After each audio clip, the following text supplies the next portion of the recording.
Sparkling Water. My name is Joachim Eriksson, and I'm the host of This Week in Sparkling Water. Look at this! I got power back. I got power back at my house. Slept like 10 hours last night. I feel good. Today's a good day. Is it possible to just sit with that emotion if we feel good about things? Maybe. This is one of those episodes I got nothing planned. I don't know. I don't know what'll happen. For the last 2 months, I've been trying to do the 4th step in the 12-step program of Alcoholics Anonymous, and I've been procrastinating. The 4th step is when you do an inventory of your fears and resentments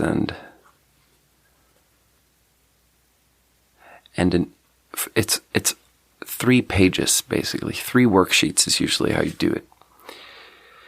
One is fear, one is resentment, and the third one is a look back on your conduct, your sex conduct, and how you've harmed others. And, I don't know, maybe I'll talk about it all. I don't know. The 5th step is to share it with another human being. I did do this once in the past. I tried to do the 12 steps. COVID hit, and I did things like I did the 4th step. I sit down and I write it down. And then the 5th step is you take that and share it with another person, which usually, classically, it's with your sponsor. And so COVID hit, and so we had to do it over Zoom. And it was kind of a wonky connection, and I just didn't feel like I got from it what I wanted to get from it. I love the sponsor I had back in Seattle, but it just didn't. There's just something about not being in the room, you know? And I say that, but I also think that I believe that there's room for improvement in the sense of if we just all get better internet connections and we do more, like if you get a fucking VR headset or some shit, like I think it can get pretty good to remotely connect with someone. But I think just the way human beings are set up, the way we connect with each other and talk with each other and read each other's signals, I think latency really fucks with our basic instinct. Like, there's something that's very hard to put your finger on where, like, if there's a half a second latency in the call, that's very irksome. It just is. And we pretend like it isn't because it's the best we got and you can't magically remove that latency. But when you laugh at someone's joke, when you jump in, when you talk over each other because of the latency, all of those things make you feel like makes you feel like you're on opposing cliff faces and there's like a Grand Canyon in between you, and you can yell across the canyon to the other person and you can do basic communication. But when it comes to emotionally, in a deep way, feel connected, I don't know. I mean, if you're super starved for it, like if you've been alone for a decade and then you climb up on a mountainside and you've been looking for people forever and then you see another person on the next mountain over and you haven't seen anyone in 10 years and you start yelling at that person, I'm sure that can be super elating. I'm sure you can feel elated and feel like that's a real wonderful connection you have with this person you're screaming at on the mountain over. But for us who aren't desperate in that specific way, I don't know. I was in an AA meeting today and I was just thinking about how, because Like, last couple of days, I've been looking at all the graphs that we all look at about COVID and stuff, and it's, the graph just looks crazy. Not the death graph, not the hospitalization graph, but just a case graph. It's like all throughout the pandemic, it's been going up and down and up and down. And the way it's going up now is just like the 7-day rolling daily average is just 5 times higher than it's ever been. You know, on Monday, America clocked in at 1 million new cases. And yes, Mondays are weird because it seems like a lot of cases that should have been clocked in over the weekend don't get clocked in. So maybe that's more, it's not really a 1-day number, but still it's a very high number. And a lot of people around me have COVID. And I'm sitting there in an AA meeting and it's just like, we're indoors. It's about 30 people in there. A couple of feet between everyone. I got my N95 mask. I've been wearing N95 masks the whole time. And for many reasons, but they're the masks that have the strap that go all the way around the head, which is obviously awesome. Because when you wear a mask all day, i.e. when you're a restaurant worker, for example, your ears start to hurt. But then the big thing about it, being a person with glasses is just that they fog up the glasses. So the N95 mask, I get it. So it covers... It presses real hard on my nose bone and then it's open below. So really I'm just breathing straight downward and it doesn't fog up my glasses and it's awesome. But now in the last 2 weeks, I've been taking that second strap, the lower strap, the strap that's always just dangling at the bottom of my mask that I don't strap around my head. I've been taking that strap and I've been strapping it around my head and I've been wearing the mask properly and it's very restrictive and it's very annoying. But I'm sitting there in the meeting today and I'm like, fuck. It's a good chance I'm getting COVID right now and I fucking hate it. I actually woke up today with a little bit of a sore throat, so I did a COVID test. I did a home test and I didn't have COVID, so that's good.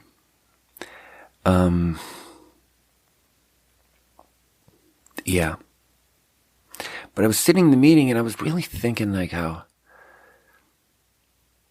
they will probably pretty soon come up with something which is just that thing you see in movies sometimes, like a little robot that is maybe on wheels or legs or something and it can move around and it has a microphone and it has a speaker and it has a screen and it's just like a stand-in for the people that aren't in the room.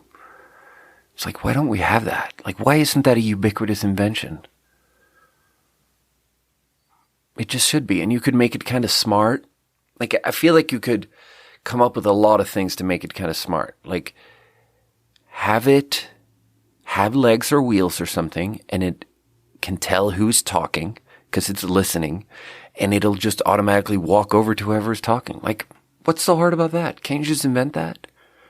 Have it just automatically walk. You can have it in different modes, but one of the modes that maybe you could turn off this mode because maybe some people would find it distracting, but it'd just be nice to have a mode where it just walks over to whoever's talking and it just stands 5 feet in front of you and just films your face as you're talking. And then when someone else talks, it goes over to that person. It's like such a basic invention. Like, why don't we have that? Because they do hybrid AA meetings where there's like a laptop in the corner and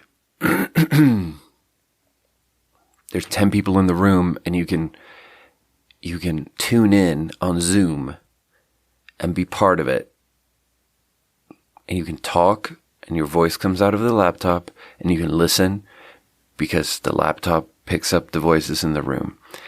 But as you can easily imagine, it kind of sucks.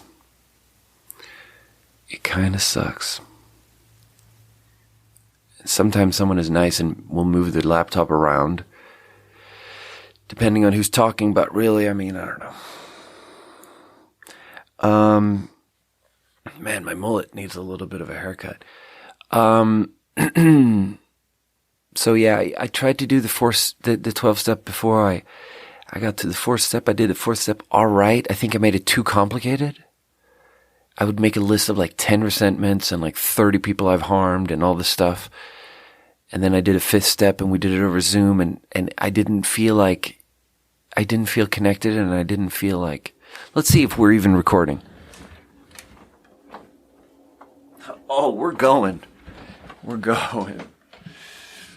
So I'm doing it again. I started over from the beginning, and for 2 months I've been procrastinating with the 4th step. But I got it now. I did it yesterday. You know?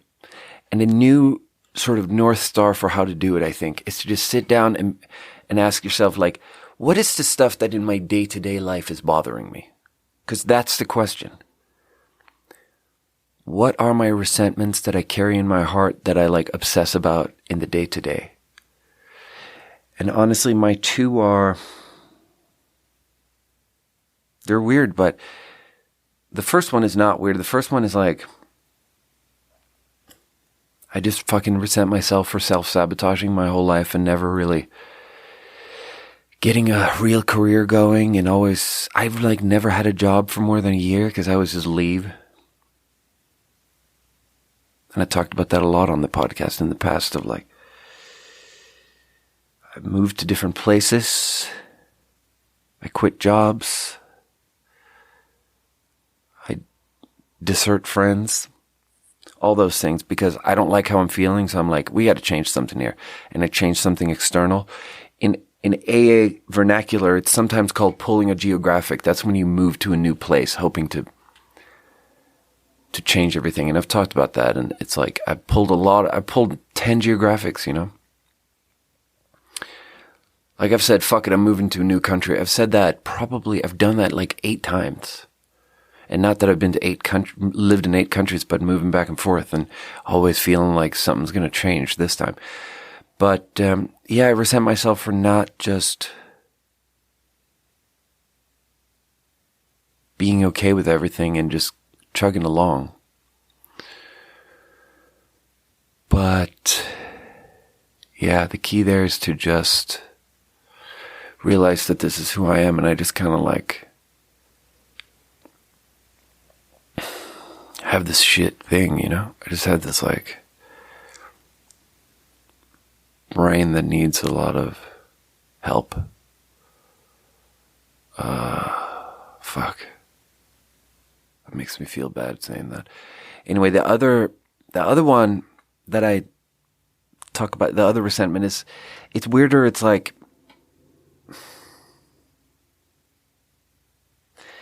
it's all this stuff where I really resent people who disagree with me politically.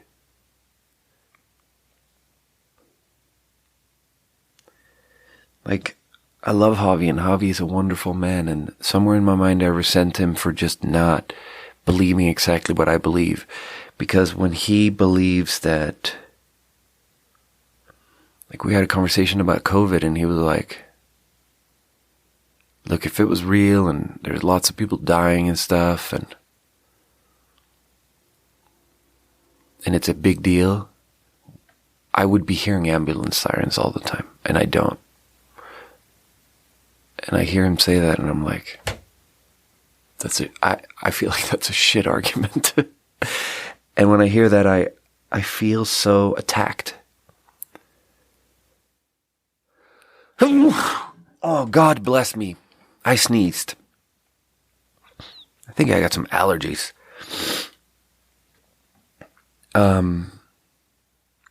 I obsess about it. People disagree with me, and I obsess about it. I think about it all the time. I think about it like every 20 minutes. I'm like, God damn it, fuck, shit, fuck. Why doesn't Javi agree with me? And the thing about it is like, I think it's a resentment and an obsession of mine because I think it attacks something in my emotional security. It just makes me feel insecure.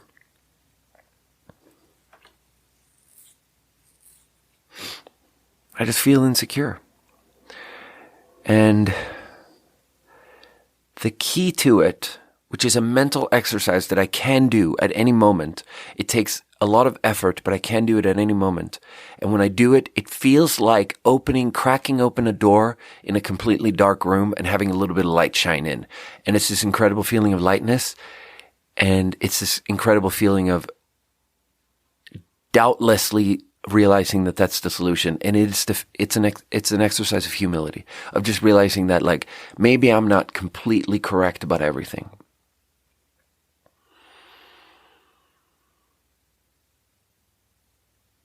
Maybe I'm not completely correct about everything, and maybe it's ridiculous for me to be completely upset with other people for not agreeing with me. And there are many ways to do that exercise, and there are many things that can support that exercise. And for example, I listened to this one podcast, the Lex Friedman podcast. I don't exactly know what I think about this guy, because he might be a little bit of I don't know what the word is, but he might be a little bit of an annoying dude. But he's like a little bit nerdy, and he's like, I don't know. I think it might be a pretty good podcast, and I think he might be pretty smart. But so he was interviewing, this is a shame because I cannot remember the guy's name. His name is Jay. His first name is Jay, and his last name is a long Indian last name. And I would like to renounce and deject myself for not remembering this long Indian last name. I apologize. It's just how it is. But this guy is a guy who wrote something. The episode is called the case against lockdowns, and they have a conversation which is really I see it as a very center anchored, level headed, centrist, science based conversation of what's real and what's not real when it comes to COVID, and what's the government doing right and what's the government doing wrong. So they're clearly like, they look at all the vaccine data and they're like, the vaccine is fucking awesome because that's the real data. The vaccine is super, super safe. And the vaccine is a godsend for old people because the case fatality rate for old people, for like people over 60, is like 5%. Like if you're over 65 or something and you get COVID, there's a 5% chance that you die. It's fucking terrifying. And with the vaccine, it more turns it into the flu or whatever. And that's fucking awesome. And the vaccine is fucking awesome. And they acknowledge that and they want you to get vaccinated. But then there's the case about lockdowns, and it's like the lockdown conversation is more complicated. And there are many, and they bring up all these cases of examples of how the government is being a little bit hysterical. The U.S. government is being a little bit hysterical. And the U.S. government isn't being very good at realizing the devastating economic harm to poor people that comes from the lockdown. And, throughout this whole thing, it's very helpful for me to hear all of that because there's so many humbling lessons in there where I just like come down so hard on one side. And then listening to that really helps me relax a little bit and be like, look, maybe I should be fucking humble here. And maybe I'm just wrong sometimes. And maybe I don't know everything.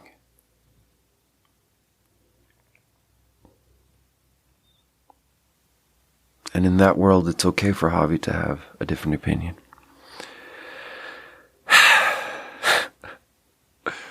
Yeah. I don't know.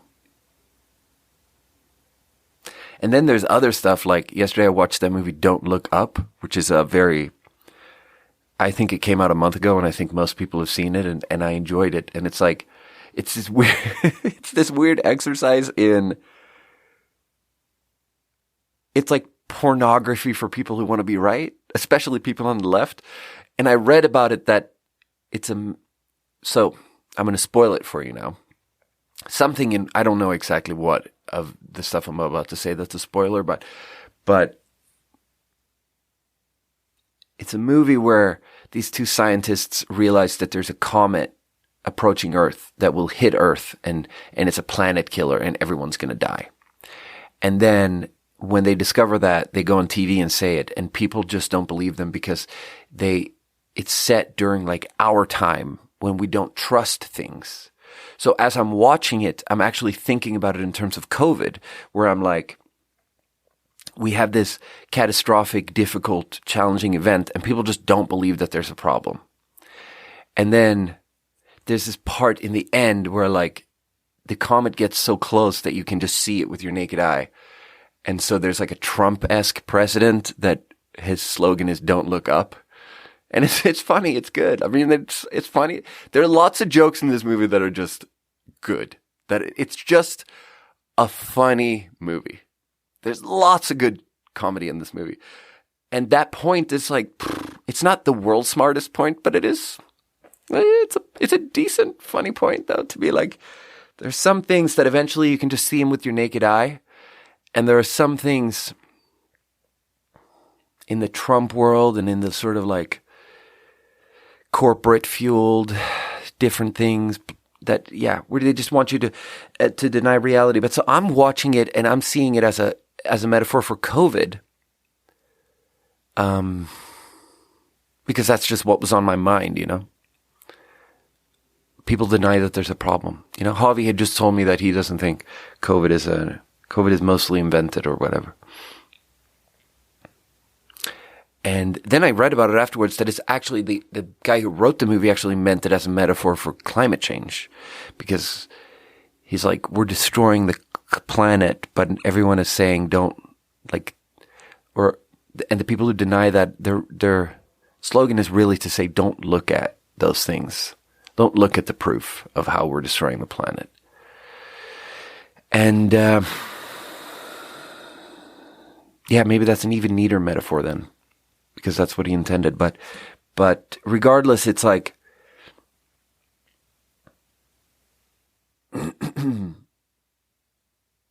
it's pornography for people who want to be right, because there's this stuff in the end where all the people who are basically Trump supporters who are standing chanting and screaming "Don't look up" at their sort of Trump-style president, played by Susan Sarandon, maybe. Susan Sarandon, no, that's definitely wrong. That's not her name. But Demi Moore, no. There's this moment in the end where all those people look up and see the comment, and they're all like, "You lied to us," and then they start attacking their Trump-style president. And it's like everyone on the American left wants that moment to happen, and that moment will never happen. And watching a movie where that moment happens is really, it's intellectually shameful somehow. It's really pornographic somehow. Because it's like, you just want to be right. And you want the other side to be wrong. And you make up this fucking fake-ass movie where the people who are wrong, who are on the other side, who you want them to admit that they're wrong, you make up this fake-ass movie where there's people like that who just stand there and finally admit that they're wrong. And it's like, that's not the solution. The solution to arguing too much is not, I don't know. I mean, the solution is to give up and not argue and do what you can and be nice and exercise compassion. And so somehow that movie made me feel worse. It made me feel worse. It made me feel like I wanted to argue more. Because the movie gave me a feeling like if I argue more, I might get to that moment where people admit that, where the people I disagree with finally realize that I'm right and that they're wrong, and they'll finally stand there and be like, and it's such a like rude depiction of those people too. In the movie, it's like this crowd of stupid looking white people that are like overweight and poorly dressed, and they're wearing these red MAGA hats. And they just have these stupid expressions on their faces. And they like look up and they're like, "Oh, look at that. What the heck is that? You lied to us." And it's like such a disrespectful depiction of fucking Trump supporters.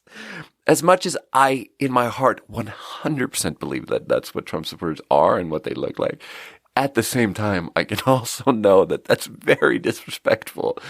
And that's like not that great. Being disrespectful is not. That movie probably did more harm to the world than good, because you do that and you make people dig in. And that's the tough thing. I saw this post on Instagram yesterday. I used to work with this girl back in Seattle at Five Hooks Fish Grill. I used to work with this girl, Lauren. And she's like this hot little blonde girl who's like super short and cool and like skinny and pretty and like real strong and athletic looking, but like real short. And she was always, it was hard to read, like, what kind of person is she? And then I found out that she'd done this sort of like practice military thing where I don't exactly know what it was, but it's something where if you consider going into the military, you can do like 3 months or something, or maybe even less, just a couple of weeks of a sort of test boot camp, because she was considering going into the military in her mid-20s. And I was like so fascinated by that, because like, who does that? And then that's what she did. And I think she chose later to go into the military, but I should have known at that moment that being hella military like that probably means that she's culturally a little bit different from me. So now she's a huge anti-vaxxer, and she posts all these anti-vaxxer things on Instagram, and I'm always arguing with her. And she posted this one thing where this guy posted this thing where he basically says, I was thinking about getting the vaccine. I was considering it, and I just wanted to hold off a little bit and see first and give it a little bit of time. And then now you force us to get the vaccine to have jobs. You coerce us. You make fun of us. You call us idiots, and you do all these things. And now I've seen all that I needed to see. And now I know that I'm not getting the vaccine. And God damn it, that's a good point, though. It's a good point.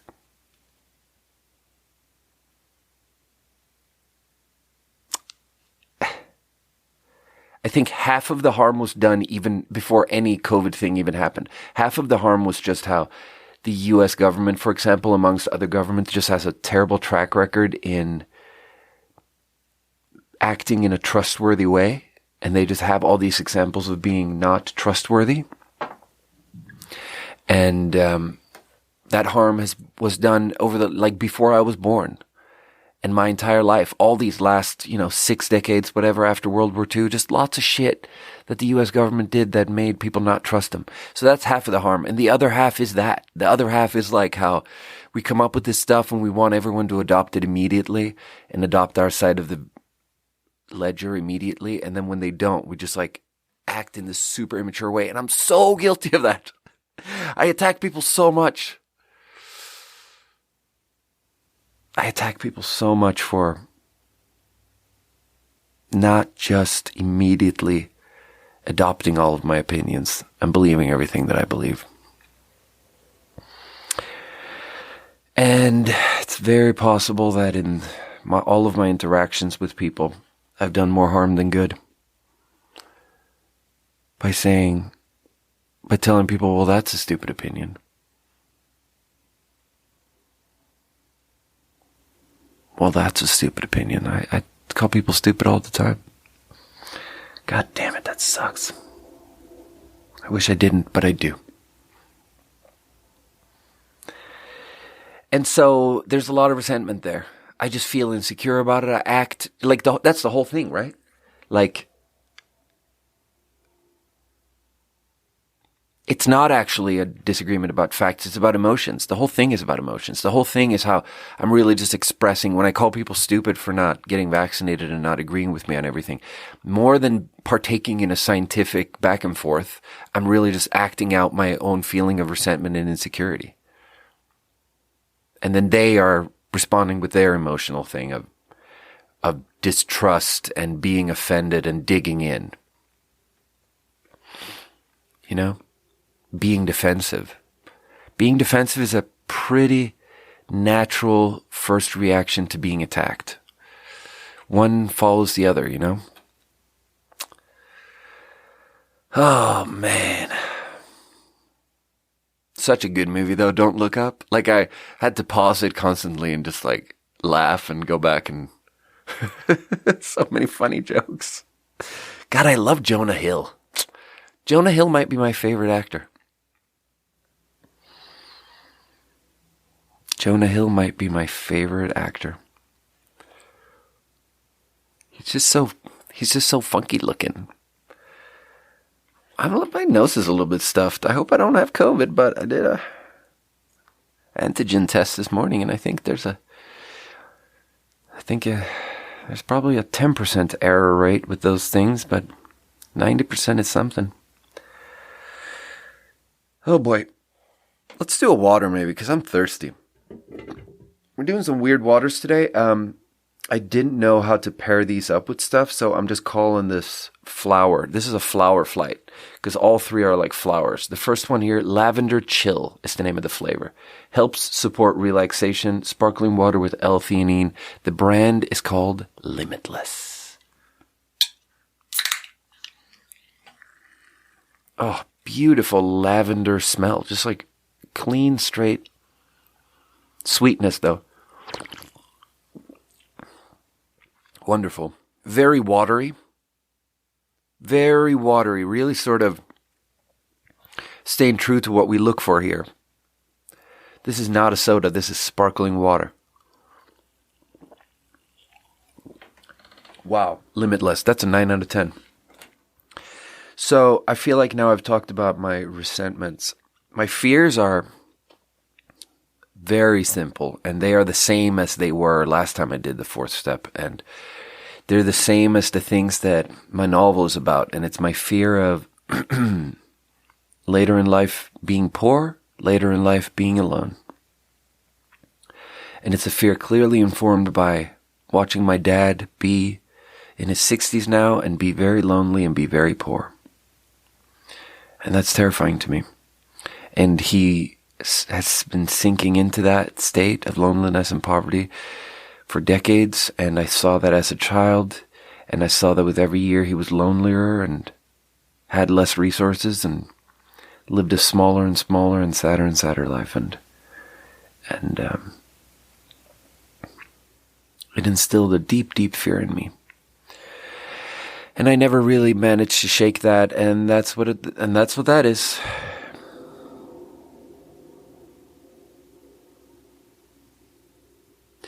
And I don't know.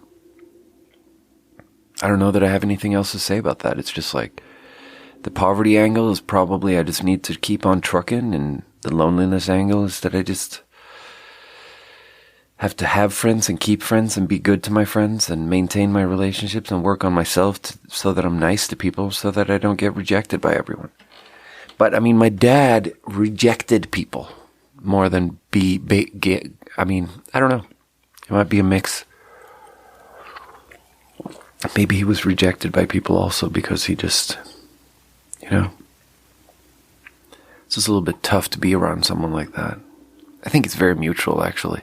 You get older and you get a little bit lazier with reaching out, so people reach out a little bit less, and then he interprets that in the worst possible way and just sits at his house.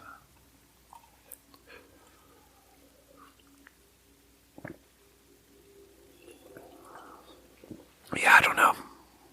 The third one I'm hesitant to talk about because it's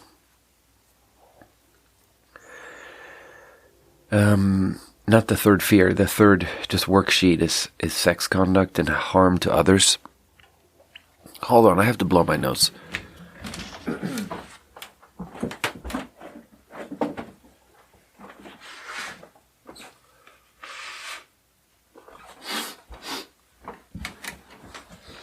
Goddamn, that didn't even really work. I'm stuffy in a weird way where there's nothing really there. The third worksheet is what I had the big mental block on, and it's why it took me 2 months to do this, because I was slowly realizing certain things, and I needed to implement those changes in my life beyond just realizing them before I could do it. And it's mostly what I talked about in episode 51 of the podcast, of just how maybe being single was, maybe my way of being single was just a performance of addictive behavior. And I hate the way that sounds, and I hate that it's true, and I hate, like, I think many ways I could say the truth about it all it sounds gross. But I don't know. I don't know that the reality is super gross. It's not like that I dated even that many girls or anything in 2021. It's more like my attitude towards it was shitty. And my attitude was basically that, like, what kept me from getting into a relationship and committing to someone was that I just had this addiction to the hypothetical thrill of being single. And it's very hypothetical because it's not actually that thrilling, and I didn't spend a weird amount of time on it, and I didn't talk to a weird huge number of girls or anything. And I didn't, like, it's not, if I talk to one girl every 3 months, like, that's not that much, But if I mentally cannot give up on the idea of what being single can feel like and the sort of drug-like high that it can be to get validation from a new person and to be addicted to validation from new people, or to be addicted to the idea of validation from new people, like, yeah, that's what that was. And then I realized that, and then after realizing it, I was still single, and I still would talk to a couple of different girls, and would still pursue some girls that I mostly wanted validation from, and I didn't want a relationship from them. And I mean that. I don't mean that what I wanted from them was sex or anything else. I just wanted validation. I just wanted them to look at me and say that I was cool. And then once they thoroughly convinced me that they thought I was cool, once they thoroughly gave me validation for who I was as a person, at that point I had what I needed or wanted, and I began to lose interest. And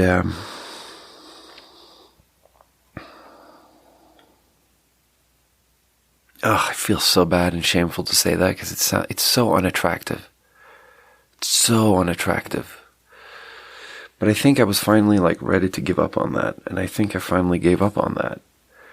And I think really, and now we're going back to the thing I also talked about in episode 51 of how sex and love addiction was started by, like, people who were sober and in AA, and they realized that they were transferring their addictive thinking onto people and dating and stuff. And I'm realizing that I have to take the attitude I had towards my alcoholic thoughts, like my thoughts about literally like alcohol. I have to transfer my attitude, that posture, to this. Because basically, I'm a stressed out, anxious, sometimes kind of depressed guy. And sometimes I just feel like, wow, I want to drink and get wasted. And then when I think that, I have to just relax and realize that I'm negotiating with myself. And I'm creating this big civil war inside of myself where on the one hand we're arguing why I should drink, and on the other hand I argue why I shouldn't drink. And these sides are warring it out. And I have to just realize that I'm actually fighting both sides. And I can actually just surrender both sides and just sit and just feel anxious and not even think about why I shouldn't drink, and just sit with my emotions and just let it pass over me. And then 10 minutes later, it's usually fine.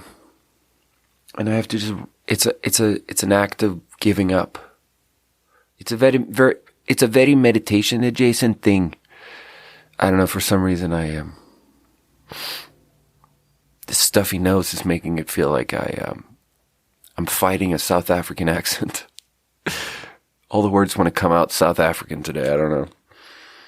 But I'm not full South African.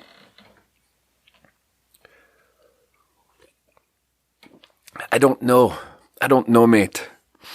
But so, yeah, there's something there. So I'm off all the dating apps and something, I don't know. And if I go see a girl about a horse, I'll do that not because I want validation, but because I think that there's a possibility of us having a relationship. Like a real relationship. Because validation is very fleeting. God, there was something. I talked in one episode about how in that weird Coming Out Connor or whatever that show, I don't remember I'm not going to remember any of this, but I watched a show about how that guy on The Bachelor came out as gay, and then someone on that show talked about this thing from the RuPaul Drag Race about how you have to love yourself. And if you don't love yourself, this is so terrible for me to talk about because what I'm about to say is that in that episode I didn't remember the quote correctly, apparently. And then Ingrid sent me all these messages after listening to the podcast and being like, dude, you remember the quote wrong, and the way there's like a nuance difference in the wording you say on the show and the actual RuPaul wording. And the RuPaul wording is way more profound. And then now I'm sitting here like, I can't remember what the actual wording is. Okay, pause. I have to go check what the actual wording is.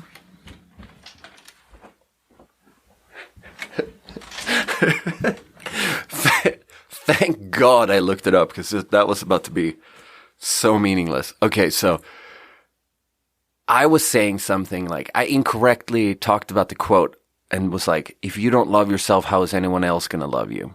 And then Ingrid sent me all these messages about like, if you don't love that the correct quote is, if you don't love yourself, how in the hell are you going to love anyone else? That's the real quote. And it's so... And then she had this whole rant about how having kids actually showed her what the thing is about love and being a human being. And the thing is that it's actually much better. It's a much more sublime and meaningful experience to love someone else than to be loved. To give rather than to receive love. And that's what it's about. The RuPaul quote is about, you have to love yourself so that you can start giving love. And when you love a kid, it's like you don't love your child because the child is going to give something back to you. It's like this deeply sacrificial act where like in the beginning, a young enough child doesn't even fucking have any concept of loving you back. It's just a little larva, And then, if things progress super nice and everything, they love you back and everything, but it's not even about that. And, that's just, I sat with that and listened to her talk about that. And she sent me like an 8-minute voice message about that. And which is also funny because it's like both Ingrid and Julie have this thing of they struggle with listening to my podcast because they want to jump in.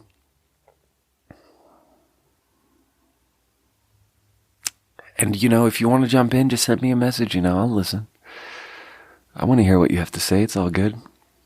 I don't mind this being a conversation. The whole point of the podcast is that I do this and 30 people that I've met throughout my life, they listen to it. And then every once in a while they send me a message and then I feel kind of connected to those 30 people. A lot of people reached out listening to the last 2 episodes and was like, are you okay, bro?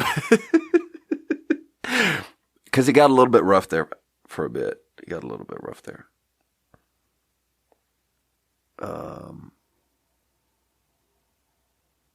4:30. Am I running out of time? I'm running out of time a little bit here, but that's all right. Wait. Anyway, the thing Ingrid was talking about is very compatible with the AA thing of the 12th step, you do the steps, and the last step is that you're in service of others, and the act of being generous and the act of giving and the act of loving other people and all that stuff. It's sort of the final thing, it's sort of the best we got. And the experience of being a human, the highest form of sort of happiness and self-realization and just feeling satisfied is to be giving to other people, And so the RuPaul quote is that you have to love yourself, because if you don't love yourself, how in the heck are you going to love other people? And I think that's true. And I think all of my times when I'm not being loving and beautiful towards other people are really just an expression of my lack of self-love, my lack of how I'm dissatisfied with myself. And those things are directly correlated, God damn, I love this Limitless, though. Lavender Chill. Oh, what a good idea. Let's drink another water. Lavender Cucumber from Aura Bora. Lavender Cucumber. Two things that can both be gross. I'm sure these Aura Bora people found a way to make them both gross. God damn it, that's so mean of me to say. Just because I've had a mixed experiences with the Aura Bora so far. Oh, wow. It's watery, which is good. It's herbal, which is good. The cucumber, there are two very different cucumber flavors.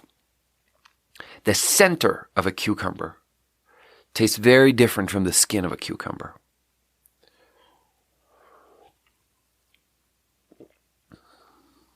The cucumber is in the background. This is tiny bits of cucumber skin with a lot of lavender. It's not that bad. That's like a 7 out of 10. It's light. It's got a kind of a gross aftertaste though. I mean, that's spa water,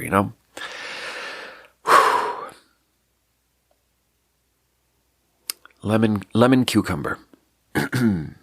That's what Ivan and me talked about on one episode, how that's the ultimate spa water. And my impression of it is that it's usually just, for some reason, it just feels like those flavors are there to mask impurities in the original water. And that's how it feels. Yeah. So, the third worksheet in my 4th step, the last worksheet was about sex conduct and harm to others. And in that worksheet, I sort of talk about how there were some women in the last couple of years, like after I got a divorce, that I dated, and I had some addictive attitude towards being single, so I dated them in the way where I didn't fully give them what they deserved. And I was being shitty.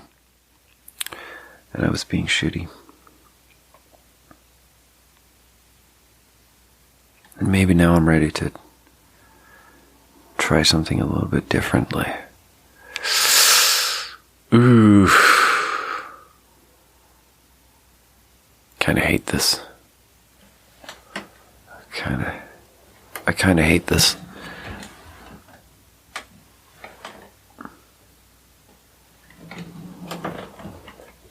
Yeah. But,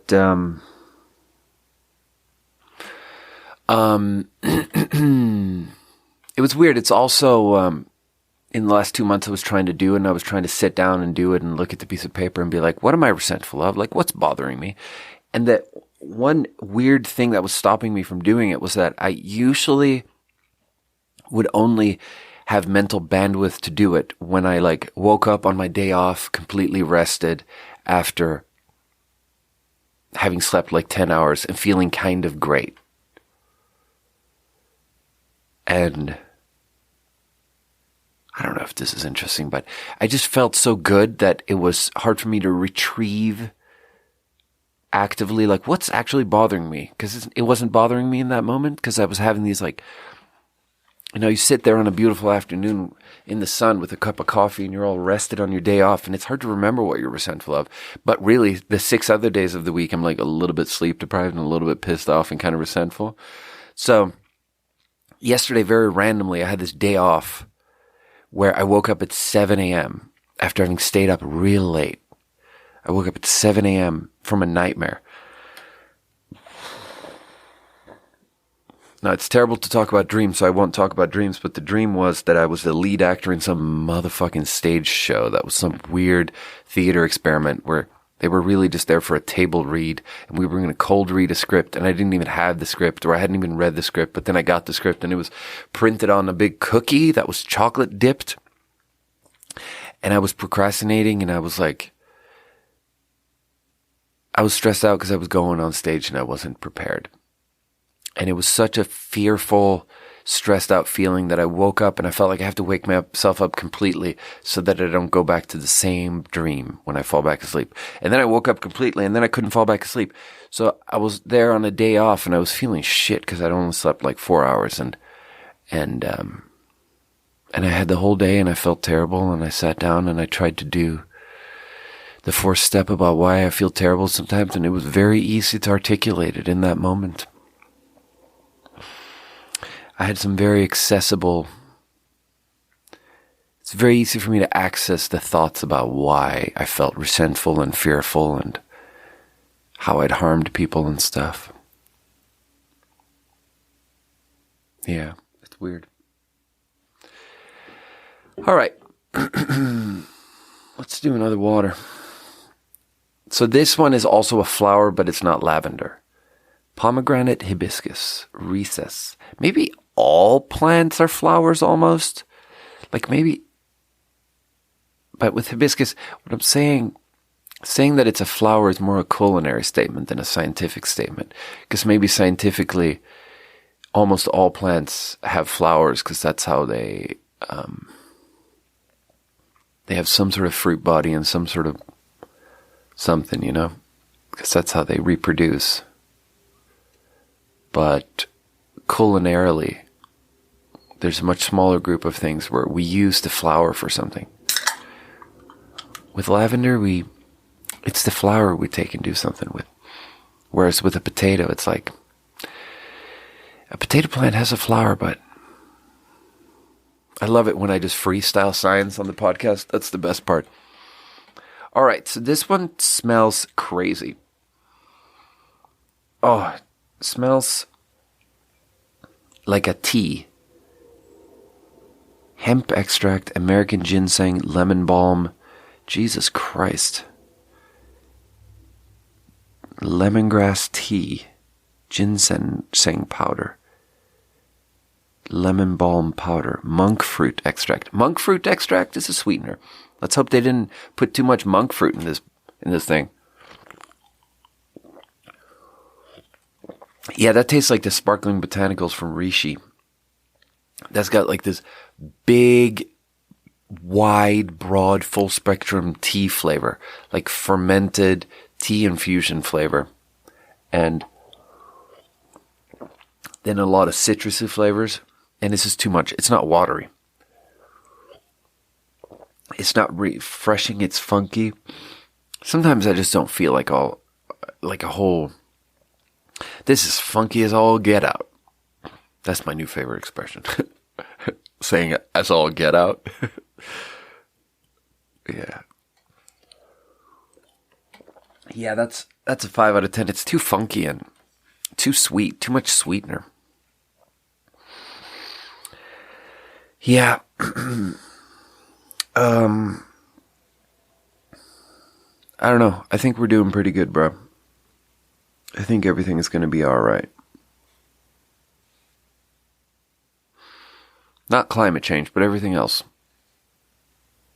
The thing about climate change is maybe we have to just be okay with, suffering and devastation. I think really it's turning out that that's the only attitude to have. You have to just be at peace with Yeah, 20% of everything. 20% of all land, all people, all animals will just face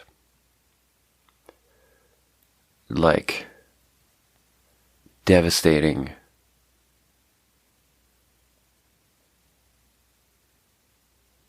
annihilating devastation. Devastating devastation.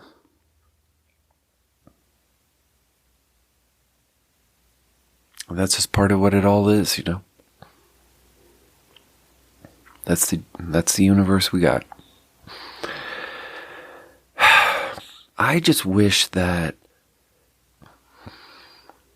modern governance, that all these different government decisions in different countries, especially in the US in the last 70 years, that when they did sketchy shit towards their citizens, that they knew they could get away with in the short term, and that people would only realize 50 years later what they had done. I just wish every time I wish someone walked into the room and said, well, you know, if we keep doing sketchy shit though, we're going to create a low trust environment. And the downriver effects of a low trust environment are limitless, just like the sparkling water. The lavender chill of the downstream effects of lack of trust are, it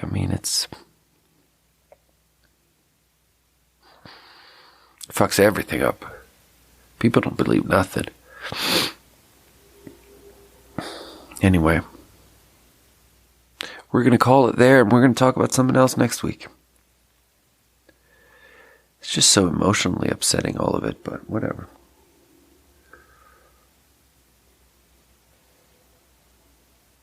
Reminds me of that weird movie. What's that weird movie where it's like a movie about a bishop or something, and he has to go see this one person in his congregation who is an atheist, but it's like some mom is a Christian and goes to the church, and he has to go see this one dude in his congregation, and the dude is depressed, and the priest has to talk him out of the depression, but the dude is depressed because of climate change. And then everyone, all the characters in the movie eventually just get convinced by the kid who's obsessed and depressed about climate change, and they all become climate change activists, but in the end they all just die and it's all failure. And yeah, great movie recommendation, Joey, because you can't remember what the name is of the movie, so there you go. Anyway, I love you guys. Thank you for listening.